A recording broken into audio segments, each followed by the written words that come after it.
High বন্ধুরা, good morning. Good morning তো নয়, মানে গুড নাইটই বলা চলে। দেখতে পাচ্ছ চারিদিকে অন্ধকার। এই তো আমাদের বাড়ির সামনেটা। এখন ঘড়িতে বাজে 4টে।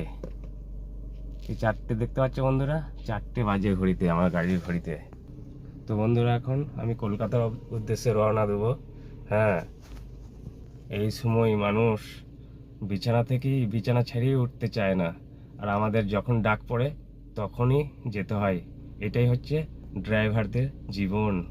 আর তোমরা বলো যে ড্রাইভারদের চোখ লাল থাকে, ড্রাইভাররা সবসময় মদ খেয়ে থাকে। বুঝতে পারছি বন্ধুরা কেন ড্রাইভারদের চোখ লাল থাকে। তারা রাত দুপুর মানামানি নেয়, যখন তখন ডাক পড়ে যেতে হয়, এই জন্য ড্রাইভারদের চোখ লাল থাকে। আর তোমরা বলো যে ড্রাইভাররা মাতাল। চলো বন্ধুরা, এরপরে আমি রওনা দেবো।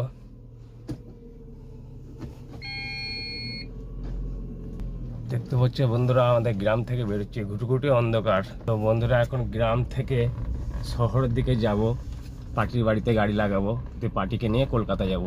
তো দেখতে পাচ্ছ আমাদের গ্রাম, এটা একদম পুরো অন্ধকার, সবাই ঘুমিয়ে আছে মানে। আর আমি এখন গাড়ি নিয়ে গ্রাম থেকে বেরিয়ে যাচ্ছি।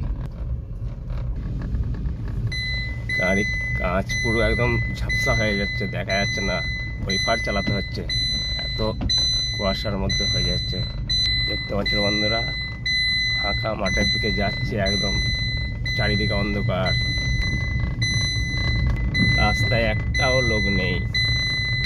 লোক থাকবে কি করে, এই ঠান্ডায় কেউ উঠবে? সবাই তো বিছানা ছেড়েই উঠতে পারবে না। যে পেট্রোল পাম্প, আমাদের গ্রামের পেট্রোল পাম্পও বন্ধ, ঘুমাচ্ছে পেট্রোল পাম্পের মালিক, ঘুমাচ্ছে। আর পেট্রোল পাম্পের মালিকের দোষ কি? আমরা যদি ভোর 4টের সময় বেরোই, দেখতে পাচ্ছ পুরো অন্ধকার গ্রামের মধ্যে দিয়ে আমি যাচ্ছি শহরের দিকে। আমাদের শহর হলো বর্ধমান শহর।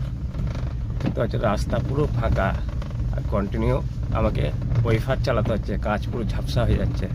আমাদের ড্রাইভারদের জীবন এরকমই, মানে কী বা রাত কী বা দিন, সব 24 ঘন্টা আমাদেরকে ডিউটি দিতে হয়। তারপরও আমাদেরকে শুনতে হয় ড্রাইভাররা মাতাল, ড্রাইভারদের চোখ লাল থাকে। এই জন্যই ড্রাইভারদের চোখ লাল থাকে বন্ধুরা।